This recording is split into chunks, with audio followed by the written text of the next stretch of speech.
Ya, pertimbangan bisa dicari-cari, apalagi pertimbangannya karena katanya sopan. Mana ada orang diadili tidak sopan? Semua orang diadili pakai jilbab, pakai sarung, pakai ini. Itu enggak bisa karena punya anak. Semua maling punya anak. Kalau mau membebaskan orang, menurut saya yang dibebaskan maling-maling kecil dulu. You tahu enggak? Berapa jumlah penghuni penjara? Catatan saya ketika saya menjadi Menko Polhukam di tahun terakhir. Penghuni penjara di Indonesia adalah 263.000 orang. 50% lebih itu narkoba, korban kejahatan narkoba.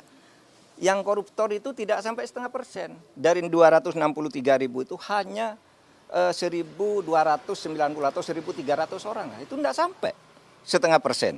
Kenapa kok ini yang diistimewakan? Yang pencuri ayam, korban narkoba, orang membunuh istrinya karena istrinya selingkuh, orang karena ditipu, orang membakar orang karena kalap gitu. Kenapa tidak itu aja yang dibebaskan kalau alasannya biar penjara penuh gitu. Ini tidak masuk akal semua. Mari kita rasional kalau ingin baik. Kalau enggak ya sudah. Tapi saya masih punya asa untuk itu. Soal konsistensi kejaksaan, kan dalam sidang terungkap bahwa ada grup New Smelter yang isinya itu bos-bos smelter termasuk Harvey Muiz, dan adminnya adalah polisi. Waktu itu di Reskrimum Polda sana ya.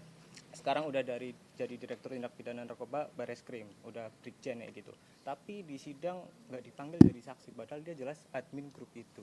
Nah, itu makanya saya bilang Kejaksaan Agung itu tidak dalam posisi bebas sesuai dengan hukum. Kan ada peristiwa yang mendahului ya. Ketika Kejaksaan Agung itu dibilang diteror, ini si Jampitsus dibuntuti kemana-mana, kemudian ada drone di sekitar Kejaksaan Agung dan sebagainya. Itu semua mendahului peristiwa ini sehingga lalu orang sekarang mengkait-kaitkan, meskipun orang bilang wah itu yang dulu bilang oh ya itu tidak benar hanya kebetulan. Sekarang terjadi hal seperti ini, mungkin orang bisa mengaitkan ke situ.